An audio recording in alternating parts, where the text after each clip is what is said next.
मौसमों के चेहरों से जर्दियाँ नहीं जाती, फूल क्यों नहीं खिलते खुशनुमा नहीं मालूम, मंजरों की तब्दीली बस नज़र में रहती है, हम भी होते जाते हैं क्या से क्या नहीं मालूम।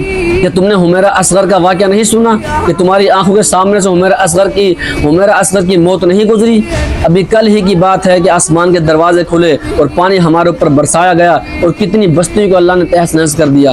अभी कल ही की बात है ये चांद का गिरन हो जाना, अभी कल ही की बात है वो बादल के अंदर बिजली का चमकना, अभी कल ही की बात है कि हम सैलाब के अंदर डूबे हुए हैं और अभी तक हम सैलाबी जैसी अजाब से बचे नहीं।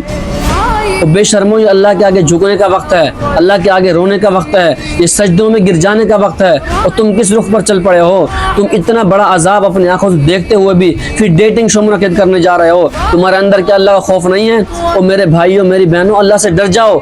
ये ना हो कि मरने के बाद अल्लाह पाक से फिर मिन्नतें कर रहे हो, क़ाल रब्बी उरजिऊनी, कि अल्लाह हमें एक मरतबा दुनिया के अंदर भेज दे, सारी ज़िंदगी सजदे में ही गुजार देंगे। और क्या चाहते हो कि हमारे ऊपर पत्थरों की बारिश की जाए, हमारे ऊपर आद और समूद की तरह हवाओं को भेजा जाए, हमें उड़ा उड़ा के फेंका जाए, हमारे ऊपर आग की बारिश की जाए। और कितना बड़ा अज़ाब आपको चाहिए आपके आंखें खोलने के लिए? पाकिस्तान में एक घटिया और बेहुदा और फहाशी फैलाने के लिए लाजवाल इश्क के नाम से डेटिंग शो मुनक़िद किया जा रहा है। और जिस शख्स ने भी इसका तस्वर दिया है उसकी तस्वर के ऊपर सबसे पहले मैं लांत भेजता हूँ। और जो एक्टर और जो लोग इसको प्रमोट कर रहे हैं उनके सामने मेरी गुजारिश है, खुदा का खौफ करें, अल्लाह से डर जाएं।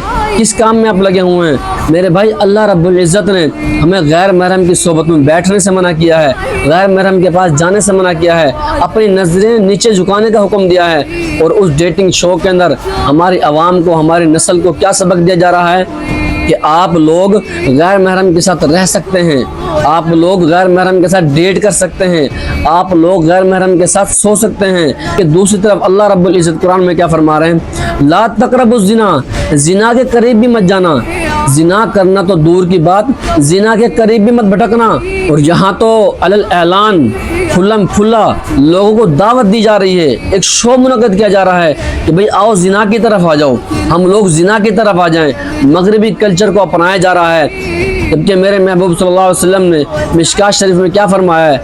3102 हदीस नंबर है। आप फरमाते हैं औरतों के पास जाने से बचो। किसी ने अर्ज़ की या रसूलुल्लाह सल्लल्लाहु अलैहि वसल्लम देवर के बारे में आपका क्या ख्याल है? तो आपने फरमाया सल्लल्लाहु अलैहि वसल्लम ने, देवर तो मौत है। और बेशर्मो देवर के बारे में मेरे नबी ने इतने सख्त अल्फाज इस्तेमाल किए हैं, तुम लोग किस मुंह से, किस तरह से इस शो को मुनक़िद करने जा रहे हो? और तुम तो वो तो जिन्होंने मोहम्मद बिन कासिम को जन्म दिया, सलाहुद्दीन अय्यूबी को जन्म दिया। तो अपने असलाफ की पहचान करो। तुमने तो सलाहुद्दीन अय्यूबी को जन्म देना था, तुमने तो मोहम्मद बिन कासिम को जन्म देना था, तुमने तो मुजाहिदों को जन्म देना था। तुम किस रुख पर चल पड़ी हो? और अल्लाह पाक कुरान में क्या फरमा रहे हैं? अफ़ा हसिबतुम अन्नमा खलक़नाकुम अबसा, कि तुमने ये समझ लिया कि हमने तुम्हें यूं ही बेकार पैदा किया है। व इन्नकुम इलैना ला तुरजाउन, और तुम समझते हो कि तुम मेरी तरफ वापस लौटाए नहीं जाओगे। फिर हम बताएंगे तुम्हें तुम क्या करते रहे हो। लेकिन हमारा ये पाकिस्तान के अंदर जो डेटिंग शो बनाया जा रहा है उसके अंदर तस्वुर ये दिया जा रहा है कि आप बिल्कुल कोई फिक्र नहीं, आप गैर महरम के साथ बात कर सकते हैं, उसके साथ रह सकते हैं, उसके साथ सो सकते हैं, उसके साथ डेट कर सकते हैं। यानी बेहयाई और फहाशी फैलाने का एक नया तरीका ईजाद किया जा रहा है। इस तरीके को रोकना होगा। और मुझे इस शो को देखकर वो बात याद आ गई जब सलाहुद्दीन को कैद किया था और क्या कहा था कि सलाहुद्दीन हम तुम्हारे बाद तुम्हारी औरतों को इस हाल में छोड़ेंगे ही नहीं कि वो तुम जैसे मुजाहिद दोबारा पैदा कर सके। मेरे भाई इसके लिए आवाज़ उठाओ, इस शो को बंद करो, इसके ऊपर बाइकाट करो। ये वक्त है आवाज़ उठाने के लिए। अगर आज आवाज़ नहीं उठाएंगे तो कल हमारी नस्लों की बर्बादी हो जाएगी। ये सिर्फ एक शो की बात नहीं है, ये हमारी नस्लों का मसला है। मेरी तुम सब दोस्तों से गुजारिश है कि इसके लिए आवाज़ उठाओ, इसको बैन किया जाए। अगर आवाज़ नहीं उठा सकते तो आवाज़ उठाने वालों का साथ दो, ताकि ये जो डेटिंग शो मुनक़िद किया जा रहा है इसके ऊपर पाबंदी लगाई जाए, इसको रोका जाए, इसको बंद किया जाए। मेरी सब भाइयों से गुजारिश है और हुकूमत से गुजारिश है, इस शो को बंद किया जाए। अल्लाह के वास्ते इस शो को ख़त्म किया जाए, इसके ऊपर बाइकाट किया जाए। ये हमारी नस्लों की बर्बादी की वजह बनेगा।